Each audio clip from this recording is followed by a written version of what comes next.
저는 대한민국 배터리 기술은 세계 최고라고 자부하고 싶거든요. 문제는 기술력이 그렇게 중요한 게 아니라는 겁니다. 많은 분들이 정말 착각을 하는데요. 중국은 다 국내 내수용 아니냐, 중국 따윈 아직도 우습게 봐도 된다, 이러면 오판입니다. 왜? 다르기 때문이죠. 그냥 두면 우리나라 미래에 미래 산업이 도대체 뭐가 남겠어요. 우리가 반도체 배터리 빼고 뭐 하겠습니까? 그래서 굉장히 중요한 순간이라고 봅니다.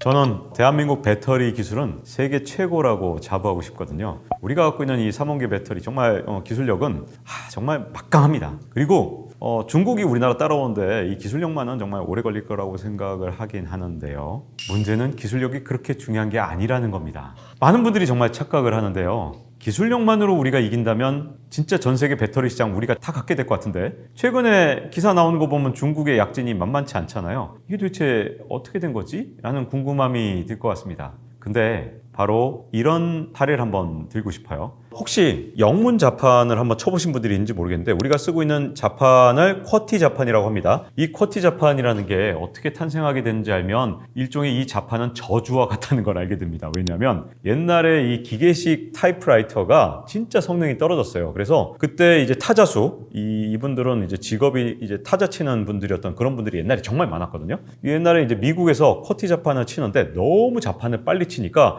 타자기가 자꾸 고장이 난 거예요. 너무 빨리 치니까 이거 치면서 이거 동시에 막 아주 거의 순간적으로 치다 보니까 딱 이 자판 찍어야 되는데 이게 서로 엉키면서 고장이 난 겁니다. 그러니까 일부러 빨리 못 치게 만든 자판이 쿼티 자판이에요. 그래서 느리게 쳐서 고장률을 떨어뜨린 거죠. 이 손가락을 많이 사용하게 해서 느리게 치게 만든 겁니다. 자, 근데 지금은 기술이 엄청나게 발달했기 때문에 그런 쿼티 자판 더 이상 쓸 필요가 없잖아요. 근데 여러분들은 아직도 쿼티 자판을 써요. 왜 그럴까요? 훨씬 더 뛰어나고 효율적인 기술력이 뛰어난 자판이 나와도 사람들은 이미 익숙해진 쿼티 자판을 못 벗어납니다. 왜 이 말씀을 드리느냐? 아무리 기술력이 떨어져도 이미 사람들이 다 사용하고 있으면 그 기술을 바꿀 수가 없어요. 그래서 혹시 비디오 테이프를 옛날에 사용해 보신 좀 연세가 있는 분들은 옛날에 베타 테이프하고 VHS 테이프가 있었다는 걸 기억하신 분이 계실 텐데요. 그때도 마찬가지였어요. 소니의 베타 테이프가 VHS보다 훨씬 기술력이 높았는데 VHS를 사람들이 다 많이 써서 비디오 대여점에 가면 VHS밖에 안 빌려주거든요. 그러니까 베타를 누가 살 수 있겠어요? 그래서 VHS가 세상을 풍미했던 적이 있었던 것처럼 기술력보다 더 중요한 건 누가 더 많이 만드느냐, 그리고 또 하나가 더 있습니다. 여기 이것만 있는 게 아니고 중요한 건 우리가 공정혁신을 하고 뭔가 새로운 걸 자꾸만 해낼 때 중요한 게 경험의 축적이 굉장히 중요하다는 거죠. 여기서 중국 배터리 산업에 대한 오해가 굉장히 큰데 뭐냐면, 우리 배터리 산업이 아직 중국에 비해서 성장성 굉장히 떨어져도 중국은 다 국내 내수용 아니냐, 저 사람들이 아직 해외 수출 못하는데 중국 따윈 아직도 우습게 봐도 된다, 이러면 오판입니다. 왜? 경험의 축적이 다르기 때문이죠. 왜냐하면 그 축적의 시간에서도 계속 강조된 게 뭐냐면, 공정혁신을 위해선 무조건 많이 만들어 봐야 돼요. 한 대 만든 놈하고 그야말로 10개 만든 놈은 다르다. 이게 제일 중요한 겁니다. 그래서 한 개 만든 사람이 10개 만든 사람은 절대 따라갈 수가 없고요. 이 10개, 100개 만들면 그 안에서 경험의 축적이 이루어지면서 놀라운 공정혁신이 계속됩니다. 그래서 삼원계 배터리가 리튬 인산철보다 아무리 기술력이 더 뛰어난 그런 어떤 근본적으로 다른 기술력이라 하더라도 우리가 이걸 한 개 만들 때 이쪽에서 10개 만들어버리면 리튬 인산철에서 끝없는 공정혁신이 일어나서 우리가 더 우월한 기술력이 있어도 이길 수도 있는 거죠. 그러니까 자, 두 가지입니다. 하나는 경로 의존성이라 그래서 쿼티 자판 같은 그런 효과, 이게 경로 의존성이고요. 두 번째는 경험의 축적, 즉 축적의 시간에 의한 차이. 그래서 단순하게 중국이 우리보다 기술력이 떨어지네, 또는 뭐 리튬 인산철로 뭘 할 수 있겠어 라고 생각할 수는 없다. 그리고 중국이 내수용이네 라고 중국을 우습게 봐서도 안 된다. 그렇게 경험의 축적을 하고 세계 시장에 진출했을 때 이 축적의 시간 동안 무르익은 것을 사용했을 때 중국이 이 세계 시장을 좀 더 누빌 수 있는 가능성을 생각하고, 그렇다고 해서 중국이 무조건 이긴다는 뜻은 결코 아닙니다. 다만 우리가 경각심을 가져야지 중국 배터리는 멀었어 라고 보기에는 우리가 아무리 기술력이 좋아도 이런 여러 가지 약점들이 있다는 것을 명심해야 된다는 겁니다. 미국이 IRA 법안, 이게 인플레이션 감축법이라고 쓰고 자국 배터리 산업 보호법이라고 저는 읽어야 된다고 봐요. 사실 IRA 법안이 우리나라한테 정말 치명적인 측면이 하나 있어서 이 IRA 법안 그대로 두면 안 됩니다.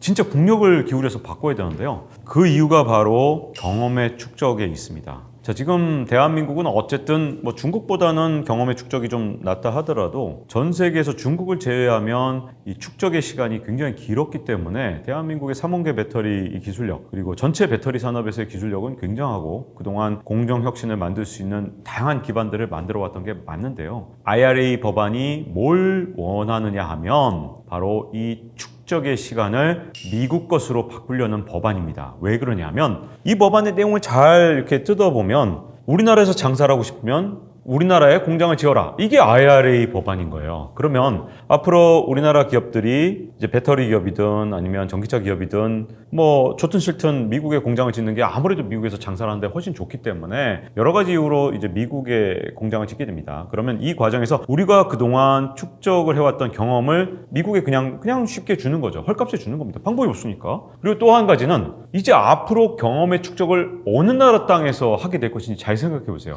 지금 대한민국의 새 공장은 전부 미국에 짓고 있습니다. 그러면 지금 배터리 공장들은 예전 공장들, 지금 기존의 기술 공장이고 점점 새로운 기술이 나오면 그 기술은 전부 다 미국에다가 짓겠죠. 그럼 이 안에서 어떤 문제가 생기냐면 생태계가 미국에 생기는 겁니다. 대한민국 땅이 아니라. 자, 배터리 생산 설비를 미국에 갖고 있냐 아니냐가 왜 중요하냐? 자, 이제 젊은 창업자가 생겼어요. 배터리 교환 기술을 만들었다고 쳐보죠. 예를 들어 제가 이제 젊은 창업가고 배터리 교환 기술을 만들어서 쉽게 배터리 전기차에서 배터리를 뺐다 꼈다 하는 기술을 만들었다고 해볼게요. 자, 그런 기술을 만들었는데 내가 그걸 창업을 했어요, 제가. 근데 한국의 배터리는 옛날 거야. 이거 한국에서 창업해봤자 이거 협업도 안 되고 뭐 좀 만들어보자. 이거 안 되잖아요. 근데 미국에는 막 첨단 공장과 생태계가 다 있어요. 그러면 예를 들어서 미국에 있는 배터리 공장에 가서 한번 협업해 봅시다, 만들어 봅시다 하면서 창업을 어디다 하겠습니까? 한국 땅에 하면 예전 기술로 해야 되는데 미국에 가니까 첨단 공장이 막 있어요. 그러면 앞으로 한국 청년이라 하더라도 미국에서 창업하는 게 더 유리하지 않을까요?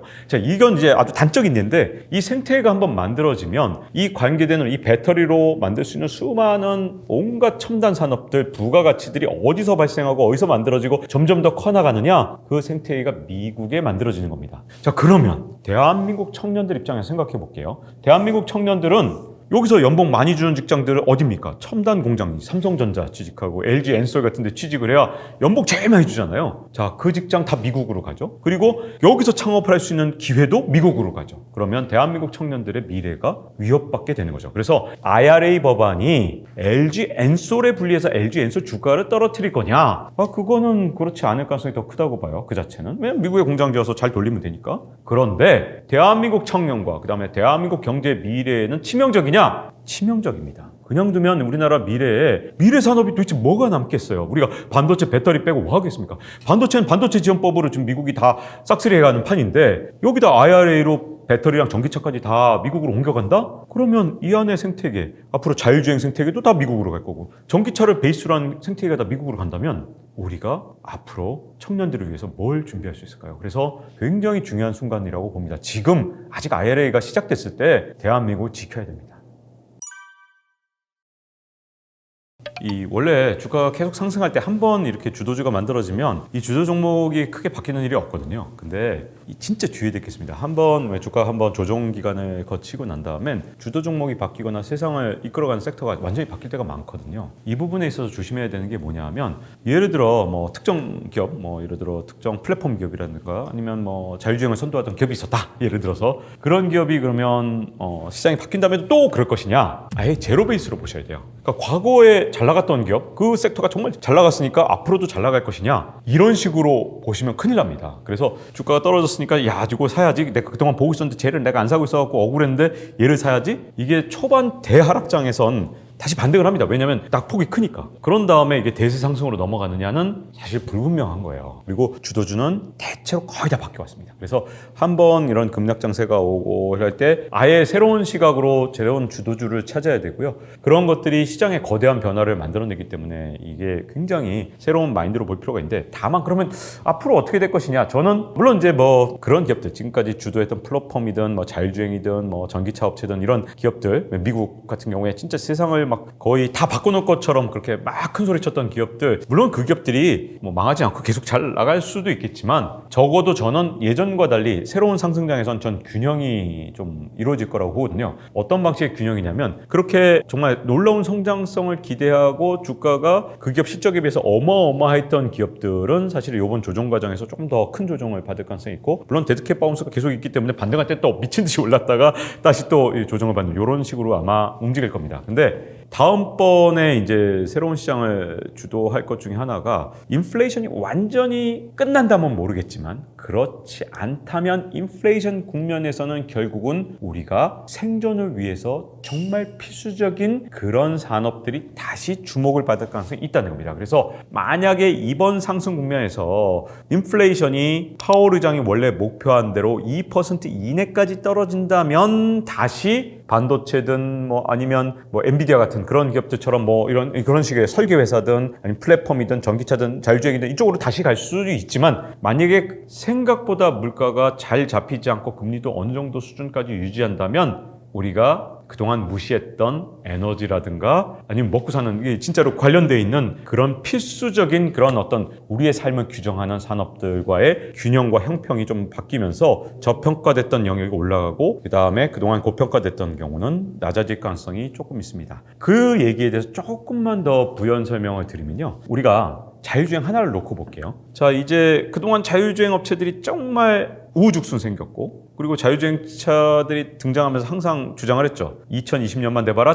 완전 자율주행차가 나온다. 21년대도 나온다 그랬어요. 일론 머스크는 해마다 주장했어요. 내년 되면 나온다? 이런 주장을 했죠. 근데 안 나왔어요. 그럼에도 불구하고 자율주행에 어마어마한 천문학적인 투자가 계속됐고 그 변화는 지금까지 없었죠. 그럴 수 있었던 이유가 뭘까요? 실리콘밸리에는 이런 모토가 있습니다. 빠른 시도, 빠른 실패, 빠른 재시도. 자, 이걸 통해서 일론 머스크 같은 사람들이 엄청난 성과를 낸 겁니다. 실패를 안 한 게 아니라 계속 도전하고 실패하면 다시 재도전하는 거죠. 실패의 경험을 바탕으로 다시 성공을 하는 겁니다. 이게 왜 가능했을까요? 돈값이 쌌기 때문이죠. 돈값이 너무너무 싸니까 심지어 화성을 가겠다는 황당한 주장을 해도 다 돈 싸들고 와서 내 투자를 받아주세요. 이게 돈은 막 넘쳐나고 전혀 희소성이 없었어요. 희소한 건 뭐예요? 아이디어. 이건 희소한데 돈은 막 넘쳐났죠. 근데 만약에 물가가 완전히 잡히지 않는다면 무슨 뜻이냐? 금리가 어느 이상 높을 거라는 뜻입니다. 그러면 돈값이 웬만큼은 비싸다는 얘기죠. 자, 돈값이 비싸지면 어떻게 될까요? 빠른 시도, 빠른 실패,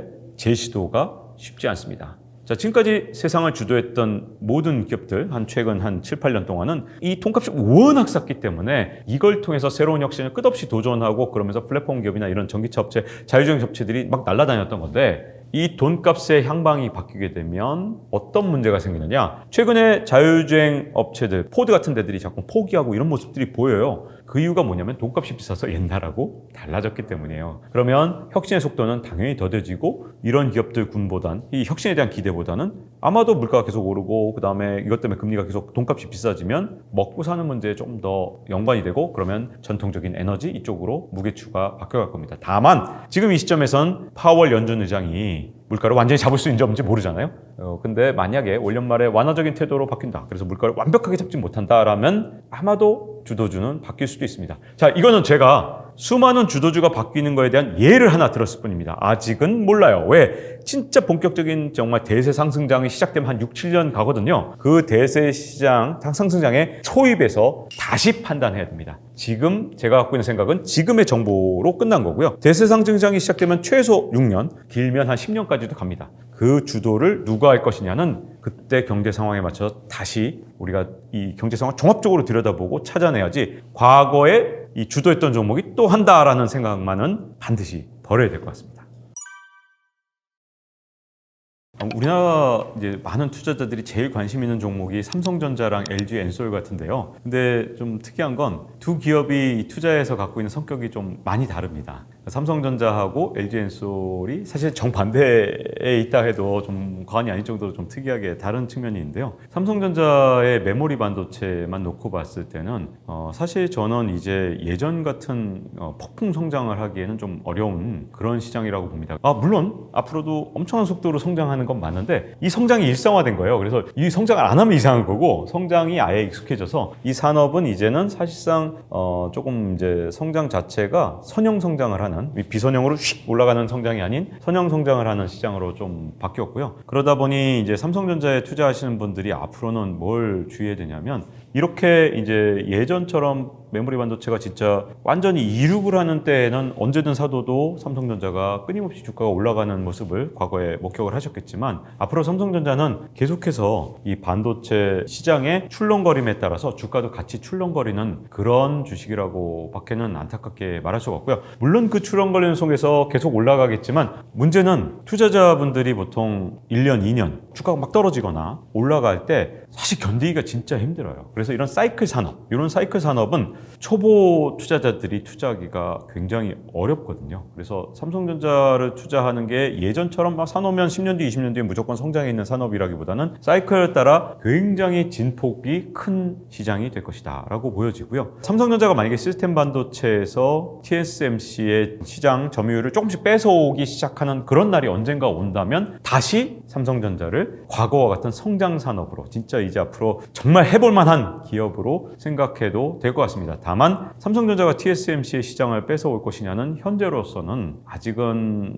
그렇게 아주 전망을 밝게 보기는 좀 힘들어요. 삼성전자가 그걸 TSMC의 일종의 아성을 따라잡으려면 이 수많은 시스템 반도체 이 회사와 그리고 설계 회사의 이 어떤 생태계가 만들어졌을 때만 가능하기 때문에 그렇다면 삼성전자의 투자의 원칙을 사이클 산업이 아니라 예전처럼 엄청난 성장을 하는 산업으로 봐도 될 것 같습니다. 다만 삼성전자가 보통 기업이 아니고 그 기업에 흐르는 DNA가 정말 우리나라에서 아주 독보적으로 뛰어나기 때문에 그 사이클 산업에서 다른 기업들보다 훨씬 더 높은 성과를 낼 것이라고 기대하고 싶습니다. 근데 LG엔솔은 조금 다른 성격인 게요. 좀 안타까운 점이 있어요. 왜냐하면 이 LG엔솔의 그 성장성에 대한 실망감이 저는 개인적으로 굉장히 큰데요. 워낙 빠른 속도로 이렇게 성장하는 산업이 없거든요. 그리고 반도체가 약간 성숙 단계로, 특히 메모리, 시스템 말고요. 메모리 반도체가 약간 성숙 단계로 가면서 성장이 약간 선형화되고 있는 측면이 있다면 배터리는 비선형입니다. 그러니까 점점 가속화되고 있다는 게 비선형이라는 게. 그래서 이렇게 점점 가속화되면서 진짜 이륙하고 있는 정말 테이크오프, 비행기가 쫙 이렇게 이륙하고 있는 산업에서 성장성이 조금 많이 아쉽죠. 물론 중국이라는 나라가 보조금도 그동안 있었고 여러 가지 문제점이 있지만 그럼에도 불구하고 만약에 조금 더 인류 기업이고 정말 미래를 조금 더 강력하게 주도하는 기업이었다면 조금 더 성장을 할 수 있는 여력이 있지 않을까. 그래서 굳이 말하자면 삼성전자가 약간은 선형 시장에 갇혀버린 반면 대신 기업의 역량이 굉장히 뛰어나다고 저는 보는 반면 LG엔솔이 정반대로 굉장히 큰 성장하는 시장에 있으면서 역량을 다 발휘하지 못하고 있다라고 보고 있습니다. 다만 우리나라가 그동안 이런 산업에서 다시 재도약을 하거나 한 경우가 정말 많았기 때문에 LG엔솔이 앞으로는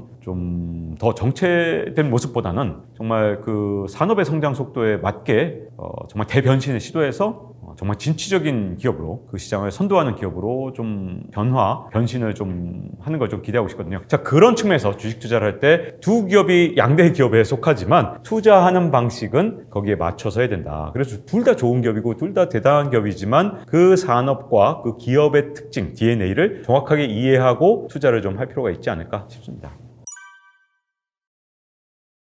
사실은 우리가 지난 30년 동안 진짜 특이한 시대를 보내왔기 때문에 이 시대가 앞으로 미래에 계속될 거라고 생각하면 좀 큰 오판을 할 수 있는데요. 지난 30년 동안은 사실은 세계화를 통해서 저물가 현상이 굉장히 컸습니다. 동시에 돈값이 진짜 쌌어요. 그러니까 물건값만 싼 게 아니라 돈값이 쌌는데 그 이유가 뭐냐면 세계화를 통해서 그야말로 전 세계 금융시장이 거의 하나로 통합되다시피 하니까 이 금융시장이 그 어느 때보다도 효율적이었고 정말 뭐 국적 같은 거 따지지 않고 돈의 국적이 어디 있어 그러면서 어느 나라 돈이든 다 투입하고 투자해도 되고 이렇게 지금까지 생각을 해왔잖아요. 자, 이러던 시절이기 때문에 그동안 돈값이 점점점 싸지는 진짜 기적적인 30년을 경험을 했거든요. 근데 이제 돈값에 대해서 제가 보기에는 미래의 향방은 진짜 크게 바뀔 가능성이 큽니다. 왜냐하면 세계화가 끝났기 때문에 돈값이 싸다고 해서 이제 국적 없이 아무 나라 돈이나 쓸 수 있느냐? 그렇지 않고요. 중국 사람들이 러시아의 우크라이나 전쟁 요 관찰한 다음에 어떤 상황이 생겼냐면 러시아 재벌들 자산을 서방이 다 압류해버렸잖아요. 그러니까 중국의 부자들이 미국에 마음 놓고 투자했다가 이거 다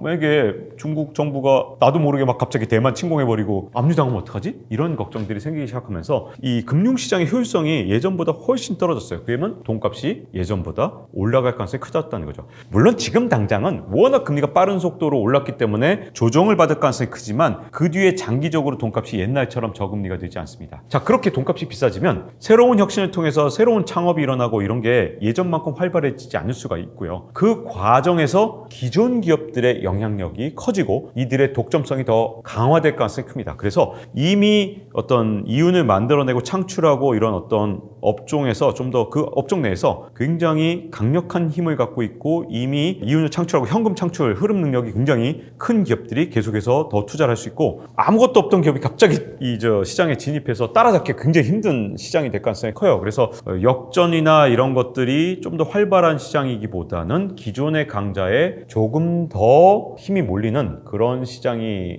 앞으로 펼쳐질 가능성이 크고요. 그게 아주 주식시장에서도 재밌는 현상을 만들어냈었는데 한 최근 몇 달 동안 잘 보시면 나스닥에 비해서 다우지수가 훨씬 더 견조했습니다. 왜? 초강력 30개 기업이 좀 더 유리한 시장이 될 것이다 라는 거였고요. 요 금리 인상 기조가 좀 빨리 끝날 것이다 라는 게 나오니까 오히려 다우지수는 좀 떨어지고 나스닥 지수가 막 올라갔잖아요. 그러니까 야, 금리 좀 낮아지나 보다 라는 희망이 생겼기 때문입니다. 근데 이게 좀 더 장기적인 시각으로 봤을 때는 저는 금리가 지속적으로 아주 저금리로 다시 돌아갈 가능성보다는 어느 정도 금리가 높은 수준인 중금리 수준 요 정도 유지할 가능성이 크기 때문에 앞으로 시장의 힘은 새로운 신규 창업이 막 옛날처럼 최근 30년 동안 활발한 그래서 1등부터 10등까지 기업 대부분이 다 뭐 구글처럼 새로 창업한 기업들로 채워지는 그런 세상보다는 미국도 좀 시장이 정체되면서 원래 전통적인 강자가 계속 자라는 그리고 구글이나 마이크로소프트도 이미 시장에서 이제 강자잖아요. 이렇게 기존의 강자를 이제 새로운 강자가 따라잡으려면 돈값이 다시 싸지는 시기 이때 이렇게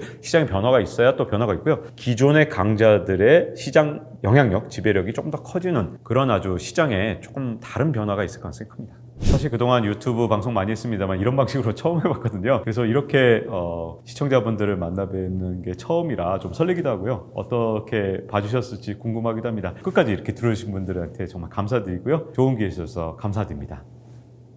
비정상적인 시장이 대한민국은 좀 그동안 오래되어 왔습니다. 버블을 형성시키고 무주택 서민한테는 피해를 주고 근데 앞으로는 그러한 시장의 시대가 종식돼 가고 있다고 저는 보고 있습니다. 멤버십 강의에서는 정상적인 투자를 통해서 좋은 결과를 낼 수 있는 투자, 기법, 방법 등을 여러분들한테 소개해 드릴까 합니다. 최선을 다해서 여러분들한테 노력을 할 테니까 여러분들이 많은 시청 부탁드리겠습니다.